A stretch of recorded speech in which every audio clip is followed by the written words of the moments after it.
పరామర్శించిన CM Chandrababu. విజయవంతంగా పూర్తయిన భుజం శస్త్రచికిత్స. ఈ మధ్యకాలంలో అసలు పవన్ కళ్యాణ్ గారి గురించి వచ్చిన వార్తలు ఎవరి గురించి కూడా రావట్లేదు. ప్రతిరోజు కూడా ఒక వార్త ఖచ్చితంగా ఆయన గురించి వస్తుంది. కొన్నేమో ఆయన చేసిన కార్యక్రమాలు, ఆయన చేసిన మంచి పనులు, దేశంలోనే 2వ స్థానంలో ఏపీ ఆయన ఉన్నటువంటి శాఖ, మంత్రి ఉన్నటువంటి శాఖకు రావడం, జాతీయ అవార్డులు కూడా వచ్చినాయి.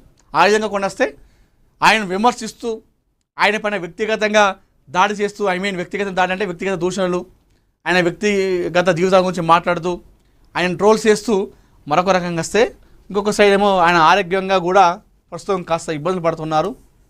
గత కొద్ది రోజులుగా, గత కొన్ని సంవత్సరాలుగా, ఇప్పుడు కాదంట అది, గబ్బర్ సింగ్ సినిమా షూటింగ్లో గుర్రం మీద పోతున్నప్పుడు సంథింగ్ ఏదో అయిందంట. గుర్రం ఉంటుందిగా రైడింగ్ సినిమాలో, అప్పుడే ఏదో అయిందంట భుజానికి సంబంధించినటువంటి గాయం. అప్పటి నుండి ఈ ప్రాబ్లం ఉందంట. అంటే సుమారు 2011 అనుకోండి, 11 నుండి 15 సంవత్సరాలుగా ఆ బాధతో ఆయన తట్టుకుంటున్నాడు, బాధపడుతున్నాడు. ఆంధ్రప్రదేశ్ ఉప ముఖ్యమంత్రి పవన్ కళ్యాణ్ను ముఖ్యమంత్రి నారా చంద్రబాబు నాయుడు ఆదివారం ముంబైలో పరామర్శించారు. కుడి భుజానికి శస్త్రచికిత్స చేయించుకున్న పవన్ కళ్యాణ్ ప్రస్తుతం ముంబైలోని కోకిలాబెన్ ఆసుపత్రిలో చికిత్స పొందుతుండగా అక్కడికి వెళ్ళిన బాబు ఆయన ఆరోగ్య పరిస్థితిని అడిగి తెలుసుకున్నారు. వైద్యులతో మాట్లాడి చికిత్స వివరాలను తెలుసుకొని త్వరగా కోలుకోవాలని ఆకాంక్షించారు. కొంతకాలంగా కుడి భుజం నొప్పితో బాధపడుతున్న పవన్ కళ్యాణ్ వైద్యుల సలహా మేరకు శస్త్రచికిత్స చేయించుకున్నారు. సినిమా షూటింగ్ల సమయంలో తగిలిన పాత గాయాల ప్రభావంతో ఈ సమస్య తీవ్రతరం కావడంతో ఆపరేషన్ అవసరమైందని వైద్యులు తెలిపారు. ఇటీవల జరిగిన ఎన్నికల ప్రచార సమయంలో కూడా తీవ్రమైన భుజం నొప్పిని భరిస్తూనే పవన్ కళ్యాణ్ కూటమి తరపున విస్తృతంగా ప్రచారం నిర్వహించారు. ప్రచార కార్యక్రమాలు పూర్తయిన తర్వాత వైద్య పరీక్షలు చేయించుకోగా శస్త్రచికిత్స అవసరమని వైద్యులు సూచించారట. సో మొత్తానికైతే పవన్ కళ్యాణ్ ఈ ఫోటో సోషల్ మీడియాలో పోస్ట్ చేస్తూ పవన్ అభిమానులు తట్టుకోలేకపోతున్నారు. అన్నా నేను ఇలా చూడలేకపోతున్నాం అన్నా, నువ్వు బాగుండాలన్నా, నువ్వు బాగుంటేనే మేము బాగుంటాం, రాష్ట్రం ఒక 10 ఏళ్ళు 20 ఏళ్ళు ఒక భవిష్యత్తు బాగుంటుంది, నువ్వు బాగుండాలి, నీకేం కావద్దు అని చెప్పేసి చాలామంది పవన్ అభిమానులు సోషల్ మీడియాలో పోస్టులు పెడతా ఉన్నారు. నిన్ను ఈ విధంగా చూడలేకపోతున్నాం అన్నా, నువ్వు జనం రాష్ట్రం అని చెప్పేసి పోతావు, నీ ఆరోగ్యం గురించి పట్టించుకోవు, రాష్ట్ర భవిష్యత్తు తోనే అటు వెళ్తావు కానీ నీ ఆరోగ్యం పట్టించుకోవు, అప్పుడప్పుడు నీ ఆరోగ్యం కూడా పట్టించుకో అన్నా అని చెప్పేసి అభిమానులు పోస్టులు పెడతా ఉన్నారు సోషల్ మీడియాలో.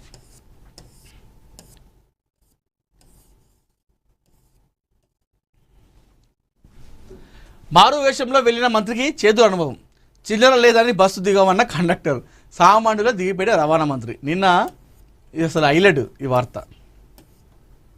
ఇది ఒక మంత్రి బస్సు ఎక్కాడు. అంటే ఎట్లా జరుగుతుంది బస్సులో, కండక్టర్లు కానీ బస్సు డ్రైవర్ కానీ జనాలకు రెస్పెక్ట్ ఇస్తున్నారా, బస్సు ప్రయాణికులు ఆపుతున్నారా, కండక్టర్ ప్రయాణికుల పట్ల ఎలా వ్యవహరిస్తున్నాడు అనే విషయం తెలుసుకోవడానికి మారువేషంలో బస్సు ఎక్కిన మంత్రి.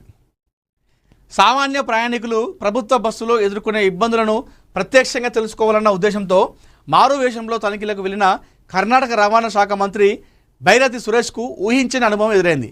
టికెట్ కోసం 100 రూపాయల నోటు ఇవ్వగా చిల్లర లేదని చెప్పిన కండక్టర్ సరిపడ్డ చిల్లర ఇవ్వలేకపోతే బస్సు దిగిపోవాలని స్పష్టం చేయడంతో మంత్రి నిశ్శబ్దంగా బస్సు దిగి వెళ్ళిపోయారట. ఈ ఘటన ప్రస్తుతం సామాజిక మాధ్యమాల్లో విస్తృతంగా చర్చనీయాంశమైంది. రాత్రి వేళల్లో బిఎంటిసి బస్సులో ప్రయాణించే ప్రజలు ఎదుర్కొంటున్న సమస్యలు, సిబ్బంది వ్యవహార శైలి, సేవల నాణ్యతను క్షేత్రస్థాయిలో పరిశీలించాలనే ఉద్దేశంతో మంత్రి బైరతి సురేష్ ముఖానికి మాస్క్ ధరించి సాధారణ ప్రయాణికుడిలా బస్సు ఎక్కారు. హెబ్బల్ నుంచి నాగశెట్టిహల్లి వరకు వెళ్లే బస్సులో ఆయన దాదాపు 2 గంటల పాటు ప్రయాణిస్తూ వివిధ మార్గాల్లో పరిస్థితులను పరిశీలించారు. Jayamahal, TV tower, RT Nagar, CBI road, Hebbal, Manyata tech park, Nagawara, Hennur Bande, Byrathi బండే, గెద్దలహల్లి ప్రాంతాల మీదుగా సాగిన తనిఖీల సందర్భంగా ఒక దశలో మంత్రి 2 టికెట్లు కావాలని కోరుతూ 100 రూపాయల నోటును కండక్టర్కు అందించారు. అయితే ఖచ్చితమైన చిల్లర ఇవ్వాలని కండక్టర్ కోరగా తన వద్ద ప్రస్తుతం చిల్లర లేదని మంత్రి చెప్పారు. దాంతో కండక్టర్ తన వద్ద కూడా చిల్లర లేదని చెబుతూ టికెట్ బ్యాగ్ను చూపించాడు. చిల్లరలు ఇవ్వలేకపోతే బస్సు ప్రయాణం సాధ్యం కాదని వెంటనే దిగిపోవాలని స్పష్టం చేశారు. ముఖానికి మాస్క్ ఉండడంతో తనతో మాట్లాడుతున్న వ్యక్తి రాష్ట్ర రవాణా శాఖ మంత్రేనన్న విషయం కండక్టర్ తెలియదు. ఈ పరిస్థితుల్లో కూడా మంత్రి తన అసలు గుర్తింపును బయట పెట్టకుండా పూర్తిగా సామాన్య ప్రయాణికుడిలా వ్యవహరించారు. అధికార హోదాను ప్రదర్శించకుండా కండక్టర్తో ఎలాంటి వాగ్వాదం దిగకుండా ప్రశాంతంగా బస్సు దిగి వెళ్ళిపోయారు. అనంతరం తనిఖీలను కొనసాగిస్తూ ఇతర బస్సుల్లో కూడా ప్రయాణికుల సమస్యలను పరిశీలించినట్లు సమాచారం. ఈ కథ అయితే ఇంకొక విషయం చెప్పాలంటే, ఇప్పుడు మనం హైదరాబాద్ వెళ్తూ ఉంటాం, ఏది బస్ ఎక్కుతాం, చిల్లర లేదని చెప్పేసి చాలా గొడవలు అవుతాయి. ఏది కండక్టర్కి, అదేవిధంగా ప్రయాణికులకి.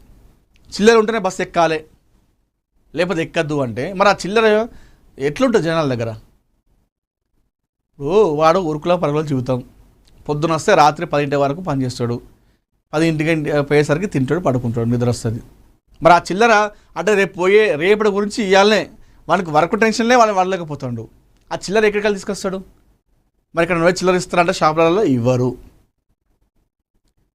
మరి ప్రభుత్వమే కదా చిల్లర తెచ్చుకొని పెట్టుకోవాలి. అక్కడ జనాల దగ్గర చిల్లర ఎట్లా వస్తాయి? వాళ్ళు ఏమైనా మిషన్లు తయారు చేస్తలేరు కదా, వాళ్ళ దగ్గర మిషన్లు తయారు చేస్తలేరు కదా. మిషన్లు ఉంటారేమో వాళ్ళు తెచ్చుకుంటారు రోజుకి ఇన్ని చిల్లర అని చెప్పేసి. కొంతమంది కండక్టర్లు మరీ దారుణంగా ఇస్తారు. చిల్లర లేకపోతే ఎందుకు ఎక్కుతారు మీరు? చిల్లర ఎట్లుంటుంది, ఎందుకు ఉంటుంది చిల్లర? ఇవి చాలా, కేవలం హైదరాబాద్ కాదు, ఇతర రాష్ట్రాలు కూడా ఇదే జరుగుతుంది. చిల్లర విషయంలో కండక్టర్కి ప్రయాణికుల మధ్య గొడవలు. చిల్లర తెచ్చుకుంటూనే ఎక్కాలంటే చిల్లర ఎట్లుంటాయి వాళ్ళ దగ్గర, జనాల దగ్గర? వాళ్ళ దగ్గర అయితే ప్రింటింగ్ మిషన్ అయితే ఏం లేవు కదా. ఇది కథ ఒకటి. 2027 ఆగస్టు 15 నుంచి దేశంలో తొలి బుల్లెట్ ట్రైన్ అట. సూరత్ బిలిమోరా మార్గంలో తొలి హైస్పీడ్ సర్వీస్. హైదరాబాద్కు 3 కొత్త కారిడార్లంట. మిస్సైళ్ల తయారీలో ప్రైవేట్ రంగానికి అవకాశం. అస్త్ర మార్క్స్ 2 తయారీకి ప్రైవేట్ సంస్థలకు అవకాశం. త్వరలో ప్రతిపాదనలు కోరనున్న కేంద్రం. టాటా, అదానీ, మహీంద్ర సహా దిగ్గజ సంస్థల మధ్య పోటీ అవకాశం. 200 కిలోమీటర్ల దూరంలోని లక్ష్యాలను సాధించే సామర్థ్యమట. దేశీయ అవసరాలతో పాటు రక్షణ ఎగుమతుల పెంపుపై కేంద్రం దృష్టి అని చెప్పేసి వార్త వస్తున్నాం.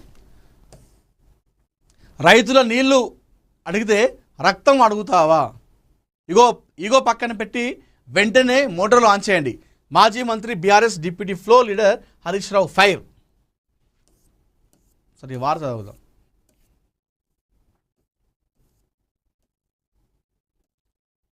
సాగునీరు అడిగిన రైతులపై ప్రతిపక్షాలు రక్తం చల్లాలని మాట్లాడడం రాష్ట్ర ముఖ్యమంత్రి రేవంత్ రెడ్డి అహంకారానికి నిదర్శనమని మాజీ మంత్రి BRS deputy floor leader Harish Rao అన్నారు. తెలంగాణ రైతులకు నీళ్లు ఇవ్వకుండా పట్టి సీమకు నీటిని వదిలి ఆంధ్రప్రదేశ్ ముఖ్యమంత్రి చంద్రబాబుకు గురుదక్షిణ చెల్లిస్తుందని ఆరోపించారు. ఇంకెన్ని రోజులు చేస్తారు ఈ విషయం? గురుదక్షిణ అని చెప్పేసి, లేకపోతే చంద్రబాబు ఏజెంట్ అని, లేకపోతే చంద్రబాబు షాడో అని ఎన్ని రోజులు అంటారు ఇంకా ముఖ్యమంత్రి? ఆయనకంటే ఒక ఐడెంటిటీ సంపాదించుకున్నాడు. ఒక చిన్న లీడర్గా వచ్చి ముఖ్యమంత్రి అయిన రాష్ట్రానికి మామూలు విషయం కాదు. సరే, గతంలో ఆయన టీడీపీ పార్టీలో ఉన్నాడు కాబట్టి ఆయన ఇప్పటికి కూడా ముఖ్యమంత్రి అయిన తర్వాత ఆయన కష్టంతో ముఖ్యమంత్రి అయిన ఆయనే. అదే ఓ టీడీపీ జెండాతోనో చంద్రబాబు సపోర్ట్ చేస్తే కాలేదు. తెలంగాణ ప్రజలు ఆయన నమ్మి ఎన్నుకుంటే ఆయన ముఖ్యమంత్రి అయ్యిండు. ఇప్పుడు ఆయన ముఖ్యమంత్రి అయి కూడా 3 సంవత్సరాలుగా వస్తుంది. ఇప్పటికి కూడా ఆయన చంద్రబాబు షాడో అంటారు, చంద్రబాబు ఏజెంట్ అని, చంద్రబాబు శిష్యుడు అని, ఆయన గురువు అని. ఇది కరెక్ట్ కాదు. ఎవరైనా సరే, ఇప్పుడు తెలంగాణలో ఇక్కడ టీడీపీకి అసలు లేదు, భవిష్యత్తు లేదు.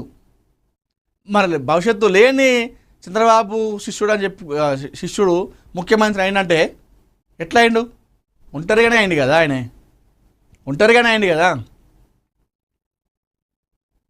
ఇది కరెక్ట్ కాదు అని అడిగితే ఇట్లాంటి వ్యాఖ్యలు చేయొద్దు, తప్పు. ఒక ముఖ్యమంత్రి హోదా ఉన్నారు కాబట్టి ఇంకా గురుదక్షిణ అని ఆయన ఏజెంట్ షాడో అని చెప్పేసి మాట్లాడడం కరెక్ట్ కాదు. తెలంగాణ భవన్లో ఆదివారం నిర్వహించినటువంటి మీడియా సమావేశంలో హరీష్ రావు మాట్లాడుతూ ముఖ్యమంత్రి వ్యాఖ్యలు ఒక బాధ్యతాయుత నాయకుడిగా కాకుండా శాడిస్ట్గా ఉన్నాయని తీవ్ర విమర్శలు చేశారు. రైతులు నీళ్లు అడిగితే రాయి కట్టుకొని దూకాలని, బెల్టుతో కొట్టాలని